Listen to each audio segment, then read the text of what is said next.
Welcome. Today we will look at the German present tense verb conjugation.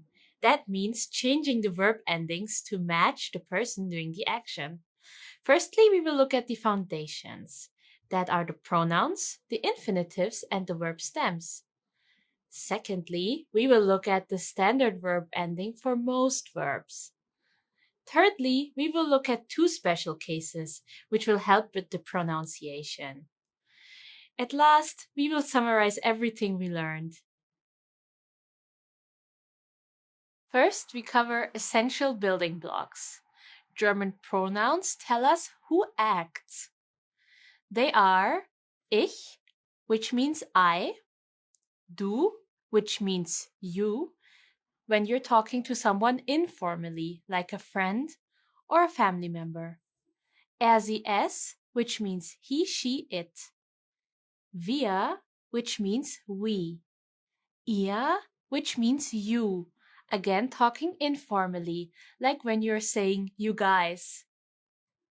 Sie and sie, which means they, and you when you're talking to someone in a formal manner.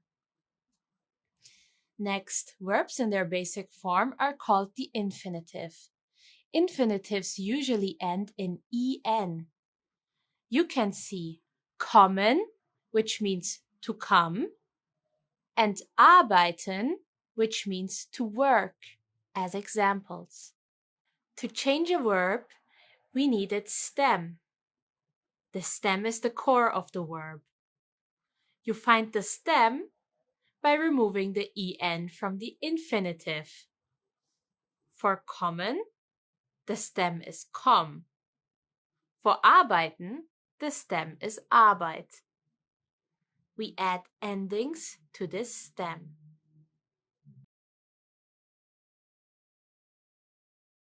German verbs follow this pattern below.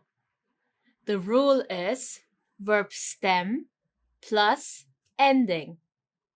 Look at the verb kommen. Its stem is komm.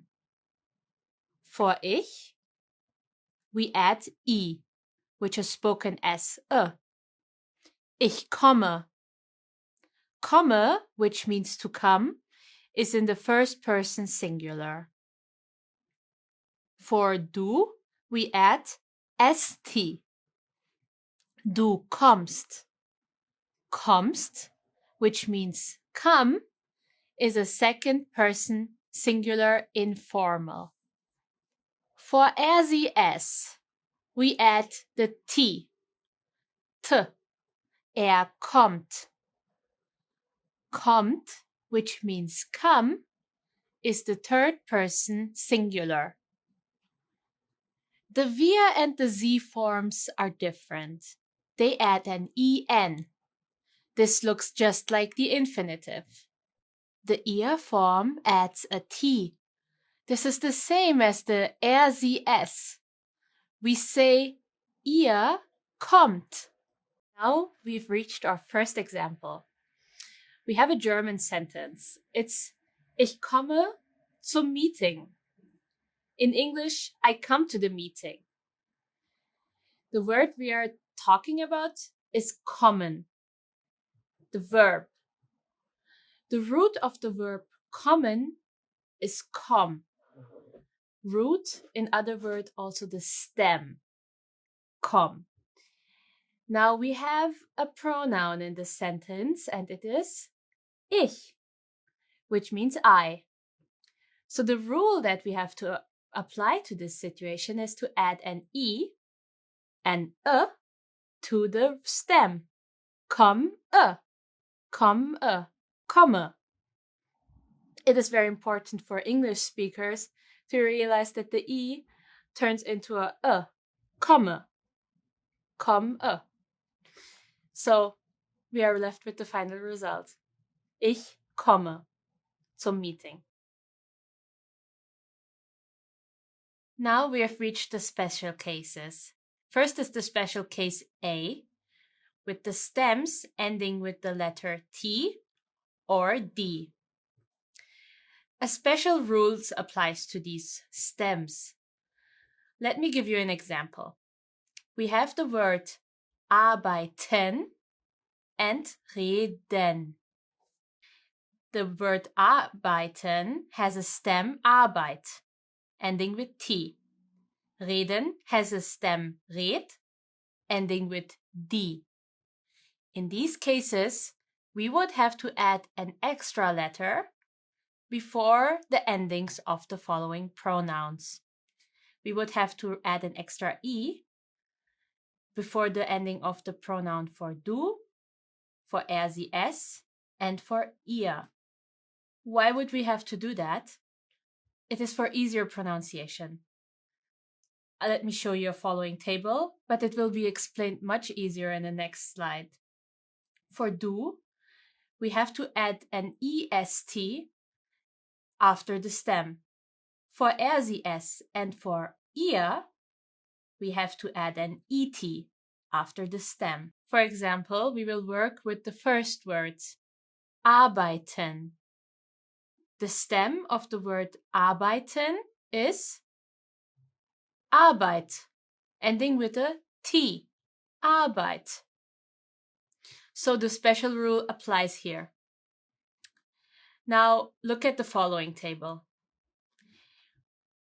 As we said, the first special case is du.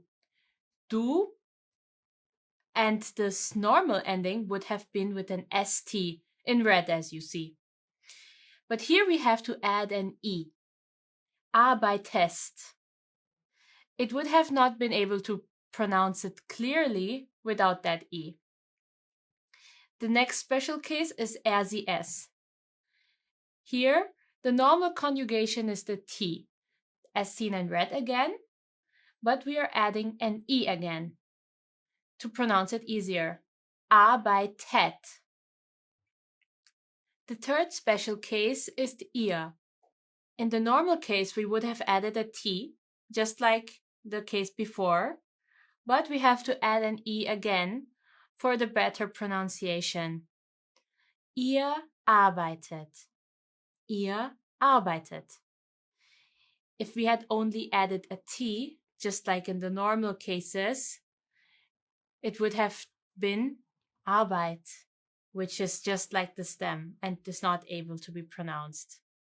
Other examples in the engineering workplace are the word antworten, to answer, reden, to talk, finden, to find.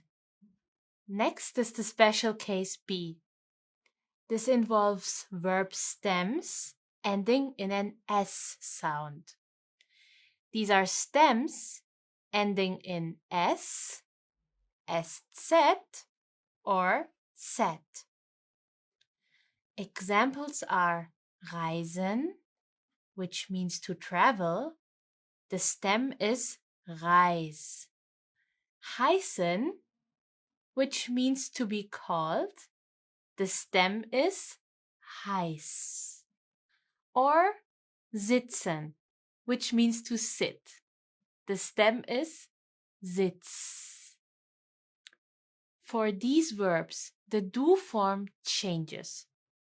You only add t. You do not add st. This happens because the s sound is already in the stem. Now we have an example. For heißen, we would say du heißt. Heißt, which means are called. Notice how it's not heißt like in the standard form? It wouldn't even be possible. But all other forms use the standard endings. For example, er, sie, es heißt. It's the same as usual. Another example is reisen. Du reist. It's to travel. Or sitzen. Du sitzt, which means to sit. Let's summarize German present tense conjugation. 1. Verb endings change to match the pronoun. 2. The standard endings are I, st, st, t, t, en, t, t, and en, n. Remember, ich komme. 3. If a verb stem ends with a T or a D, add an extra E for du, sie, es, and ihr forms. Example, du arbeitest. 4. If a stem ends with S, SZ, or Z, the du form only uses T. For example, du heißt. To conjugate verbs correctly, first, find the verb stem. Second, check the pronoun. Finally, use the correct ending. Practice these patterns. They will become easy.